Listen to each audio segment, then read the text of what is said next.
নমস্কার, আরতি অফিসিয়াল চ্যানেলে আপনাদের স্বাগত। আমি আজকে নিরামিষের একটা আইটেম তৈরি করতে চলেছি।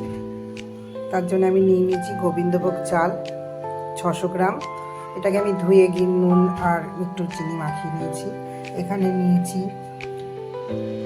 গাজর, মটরশুঁটি, red bell pepper, yellow bell pepper, red bell pepper, আর এখানে নিয়েছি বিনস, আর তার সঙ্গে নিয়ে নিয়েছি কিছু কাজু আর কিশমিশ।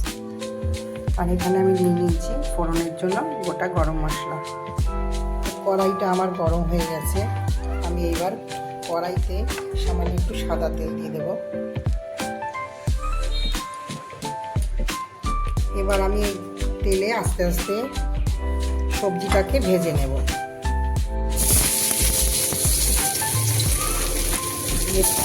গাজরটা এগুলোকে আমি হালকা ফ্রাই করে নেব। এটাকে একটু ভেজে নিয়ে এর সঙ্গে আমি দিয়ে দেবো বিনসগুলো। অ্যাড করে নিচ্ছি একটু নুন, তাহলে সবজিগুলোর মধ্যে নুনগুলো ঢুকে যাবে, খেতে ভালো লাগবে।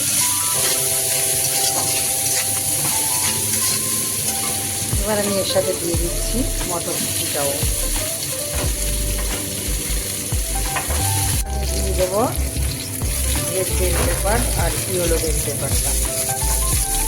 এগুলো হালকা নাড়াচাড়া করে আমি নামিয়ে নেব। এবার আমি দিয়ে দেবো কড়াইতে সামান্য একটু তেল, অল্প পরিমাণে। পোলাও করতে গেলে একটু তেল বা ঘিটা একটু বেশি দিতে হয়, কিন্তু আমি একটু কম কমই দিচ্ছি। এবারে একটু দিয়ে দিচ্ছি আমি একটু গোটা গরম মশলা,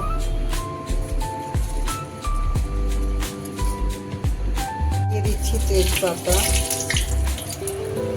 এলাচ, আর ক্রাশ করা একটু গোলমরিচ। এটা তো খেতে একটু মিষ্টি মিষ্টি হয়, আর গোলমরিচ দিলে সেন্টটাও ভালো হয়, আর একটু ঝাল ঝাল স্বাদও হবে। দিয়ে আমি এটাকে নেড়ে নিচ্ছি। এরপরে আমি দিয়ে দিচ্ছি কাজু কিশমিশটা ও দিয়ে রাখা চালটা।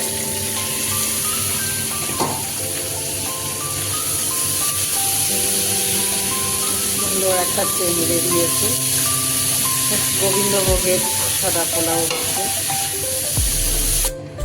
এটাকে এবার ভালো করে নেড়ে নিচ্ছি, নাড়াচাড়া করে নিয়ে এবার এর মধ্যে দিয়ে দেবো আমি গরম করে রাখা জলটা।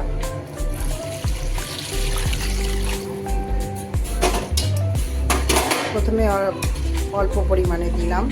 এবার আবার একটা মাপ আছে, আপনার চাল যতটা দেবেন তার ডবল জল দিতে হয় গোবিন্দভোগ চালের ক্ষেত্রে।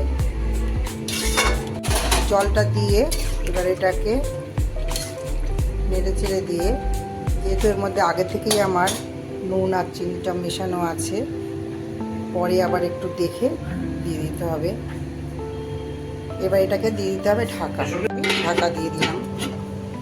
আঁচটা কমিয়ে এটাকে ফুটতে দিতে হবে। ঢাকাটা খুলে এবার দেখি একটু কি অবস্থা, তারপরে নাড়াচাড়া দিয়ে দিই এটাকে, কারণ একটু নেড়ে না দিলে আবার তলায় লেগে যাওয়ার সম্ভাবনা থাকে।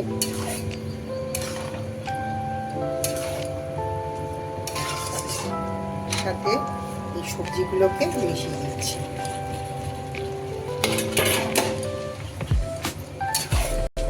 তাহলে সবটা মিশেও যাবে, আর সুন্দর যেটুকুনি বাকি আছে সেটুকুনি সেদ্ধ হয়ে যাবে।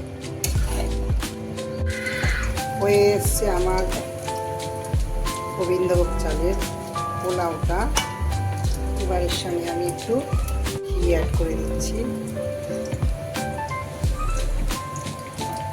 দিয়ে এটাকে এবার নেড়ে ছেড়ে নামিয়ে দিতে হবে। এটা এখন গরম আছে বলে এরকম মনে হচ্ছে, কিন্তু সেই ঠান্ডা হয়ে যাবে আস্তে আস্তে, সব সুন্দর ঝরঝরে হয়ে যাবে। তাহলে রেডি হয়ে গেছে আমার গোবিন্দভোগ চালের পোলাও আর পনির তরকারি, আজকের মেনু।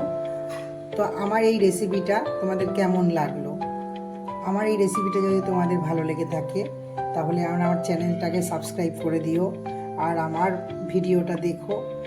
অসংখ্য অসংখ্য ধন্যবাদ তোমাদের।